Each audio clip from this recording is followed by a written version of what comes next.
రోజు డ్యూటీ చేసుకోవాలా, లేకపోతే బిజినెస్ అయితే బిజినెస్ చేసుకోవాలా. ఆయన తాక్కుంటా వైన్స్ల పనుల నుండి మరి ఆర్థిక అంశాల గురించి, పిల్లల గురించి, ఇంటి దగ్గర గురించి, ఆమెకి ఏం కావాలన్నా అవన్నీ. సార్ ఇప్పుడు విడాకులు అంటే ఒక జంట విడాకులు తీసుకున్నారు అని అంటే దానికి ఆర్థిక పరమైన అంశాలు ఏదన్నా కారణం అవుతాయి అంటారా వాళ్ళిద్దరి మధ్యలో? ఆ ఉన్న సంపాదనను భార్య కోసము ఎంత కావాలా, దేనికోసం ఎంత కావాలా, ఫైనాన్షియల్ మేనేజ్మెంట్ అనేది ఖచ్చితంగా ఉండాలి. ఏ ఒక్క రోజులో ఏ భార్య వన్ డేలో వెళ్ళిపోదమ్మా. విరక్తి అనేది ఒకనొక టైంకి వచ్చిన తర్వాత చెప్పుకుంటది, సముదాయిస్తుంది, ఎన్నో విధాలుగా చెప్తుంది. కుటుంబ సభ్యులు కూడా చెప్తా ఉంటారు. వీడు వింటలేడంటే ఏం చేస్తుందా? 10,000కు 6,000 రూపాయలని చేతికిచ్చాడు. 6,000లోనే ఇల్లు చక్కదిద్దుకోవాలి. ఆయనకు తాగుడు అలవాట్లేదు, తిన్నుడు అలవాట్లేదు, మంచి పిల్లగాడు, టైంకు డ్యూటీకి పోతాడు, వస్తాడు. ఈమె ఏం చేస్తానంటే ఈమె లిప్స్టిక్ల కోసము, ఈమె బ్యూటీ సౌందర్యం కోసము, ఈమె ఫంక్షన్లు తిరుగుడు కోసము, లేకపోతే ఈమె గొప్పతనం కోసము ఉన్న 10,000కు ఇంకో 20,000 అప్పు చేపించింది అనుకో. నువ్వు ఆర్థికంగా సంపాదన పెంచుకోను, నువ్వు బిజినెస్ చేసు, నీ మగోని మంచిగా పైకి తీసుకొచ్చి ఖర్చు పెట్టించుకో. అది లేదు, నువ్వు ముందుకు ముందే ఉన్నాయన్నీ కరగ నాకు తివాయా, కుసుడు తింటే గుట్టలు కూడా అరిగిపోతాయి.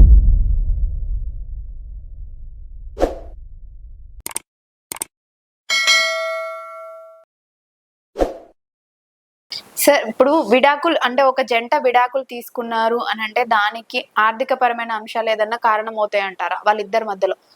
ఎందుకు ఫైనాన్షియల్ గా 100% అవుతుంది నవ్య. ఎందుకు అవుతుంది అంటే ఆర్థికంగా ఆ పిల్లగాడు రోజు డ్యూటీ చేసుకోవాలా, లేకపోతే బిజినెస్ అయితే బిజినెస్ చేసుకోవాలా. ఆయన తాక్కుంటా వైన్స్ల పనుల నుండి మరి ఆర్థిక అంశాల గురించి, పిల్లల గురించి, ఇంటి దగ్గర గురించి, ఆమెకి ఏం కావాలన్నా అవన్నీ అవసరాలు ఏవైతే ఉంటాయో అవి నీడైతే కామన్ కదా.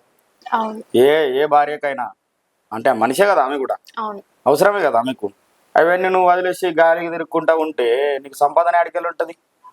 పోనీ కొందరికి సంపాదన వస్తుంది, సంపాదన వచ్చినా దాన్ని ఏం చేస్తారు, కామాక్షి వైన్స్ కాను, సోనా వైన్స్ కాను, లేకపోతే ఏదో వైన్స్ కాడ కాసి పెడితే ఎట్లా. కాబట్టి సంపాదన అనేది ప్రతి ఒక్కరికి ఉంటుంది. ఆ ఉన్న సంపాదనను భార్య కోసము ఎంత కావాలా, దేనికోసం ఎంత కావాలా, ఫైనాన్షియల్ మేనేజ్మెంట్ అనేది ఖచ్చితంగా ఉండాలి. ఓ 10,000 సంపాదించినావు అమ్మా ఒక నెలకు, కనీసం భార్య అవసరాలు 5-6 వేలు ఉంటాయి కదా. ఆమెకు సరుకులకు, కిరాణా సరుకులకు, దానికో దీనికో, మా ఫంక్షన్లకో అవసరం కదా. ఇవన్నీ నువ్వు పూర్తిగా తీర్చకుండా నీది నువ్వే గాలికి తిరిగితే ఆమె అడిగిపోవాలి.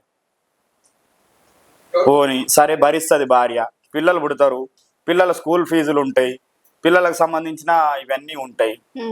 ఏ ఒక్క రోజులో ఏ భార్య వన్ డేలో వెళ్ళిపోదమ్మా. విరక్తి అనేది ఒకనొక టైంకి వచ్చిన తర్వాత చెప్పుకుంటది, సముదాయిస్తుంది, ఎన్నో విధాలుగా చెప్తుంది. కుటుంబ సభ్యులు కూడా చెప్తా ఉంటారు. వీడు వింటలేడంటే ఏం చేస్తుంది ఆమె? ఫైనల్ గా జరిగేది ఏంది? ఆప్షన్ లేక విడిపోవడం అంటారా? అవును, మరి ఇంకా తప్పదు కదా, అంతే కదా. ఎంతసేపు ఓపిక పడతావు? అమ్మాయి కూడా ఆలోచించాలి ఆర్థిక అంశాలలో. ఇప్పటిదాకా మనము మగోడి వైపు చూసినాము, ఇప్పుడు అమ్మాయి వైపుకి వద్దాం, ఆడపిల్ల వైపు. మరి ఆమె భార్యగా ఆమె ఏం చేయాలి? ఆయన 10,000 సంపాదిస్తున్నాడు అంటే ఆమె 10,000కు 6,000 రూపాయలని చేతికిచ్చాడు. 6,000లోనే ఇల్లు చక్కదిద్దుకోవాలి. ఆయనకు తాగుడు అలవాట్లేదు, తిన్నుడు అలవాట్లేదు, మంచి పిల్లగాడు, టైంకు డ్యూటీకి పోతాడు, వస్తాడు. ఈమె ఏం చేస్తానంటే ఈమె లిప్స్టిక్ల కోసము, ఈమె బ్యూటీ సౌందర్యం కోసము, ఈమె ఫంక్షన్లు తిరుగుడు కోసము, లేకపోతే ఈమె గొప్పతనం కోసము ఉన్న 10,000కు ఇంకో 20,000 అప్పు చేపించింది అనుకో. ఏమవుతుంది ఆయనకు? ఎన్ని రోజులు మోస్తాడు అది? ఏదో కొత్తగా పెళ్ళైంది కాబట్టి 4 రోజులు ఓపిక పడతాడు. పిల్లలైన తర్వాత కూడా మారలేదు అనుకో, ఈ ఏంద్రా నాయన ఇదేం పరిస్థితి అనే ఆలోచనకు వస్తాడు ఏదో ఒక రోజు. ఈ దరిద్రం మొగదానికి ఒక 10 లక్షలు ఒక్కసారి ఇచ్చి వదులుకున్నది పోపనే ఆలోచనకు తెప్పిస్తుంది అమ్మాయి. అప్పుడు ఏం చేస్తాడు? వదిలేస్తాడు. ఏం చేస్తాడు? మార్చుకునే అవకాశం ఉంటుంది. మార్చేదేం లేదు కదా, దరిద్రులకేం మారుస్తావా? మళ్ళీ వినరు, మార్చేదేం లేదు ఇక. ఇప్పుడు ఒకవైపు మగపిల్లగాడు నాశనం చేసాడని చెప్పిన, రెండో వైపు వచ్చిన తర్వాత మరి ఆడపిల్ల కూడా ఆలోచించాలి కదా. ఇంటి ఆలోచనలు ఏంది, నీళ్ళు లెక్క పత్రం ఉండాలి కదా. నీకోటి ఇల్లు నడిపించుకోవాలి కదా.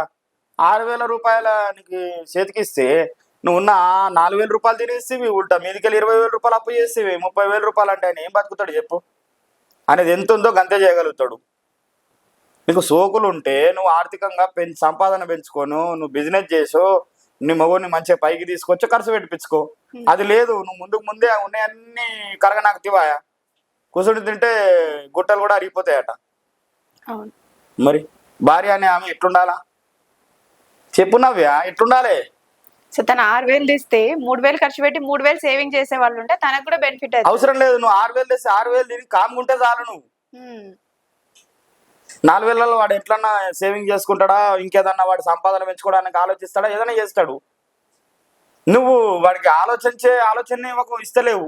20,000 అప్పు చేస్తేవి, వాడు ఏం ఆలోచిస్తాడు? ఎందుకు సంపాదన గురించి ఆలోచిస్తాడు? ఆలోచించే అవకాశం లేదాడ.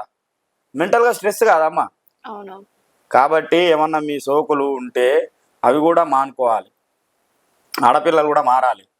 మగపిల్లగాడు తాయి ఖరాబ్ చేస్తుండని అంటారు, కానీ మరి ఈమె బ్యూటీషియన్లకు, ఈమె మేకప్ డబ్బాలకు, ఈమె చీరలకు ఖర్చు పెడితే ఎట్లా? తప్పంటలేను నవ్య, అందుకోసమే విడాకులు అవుతున్నాయి. చాలా మంది కాకపోవచ్చు, కొంతమంది అయితే. కొంతమంది కాదు, ఇప్పుడు 100కు 30 మంది అసంటోళ్ళే తయారైనరు. నువ్వు రోడ్డు మీద చూడు, కావాలంటే మొత్తం అవే మేకప్ బ్యూటీలే.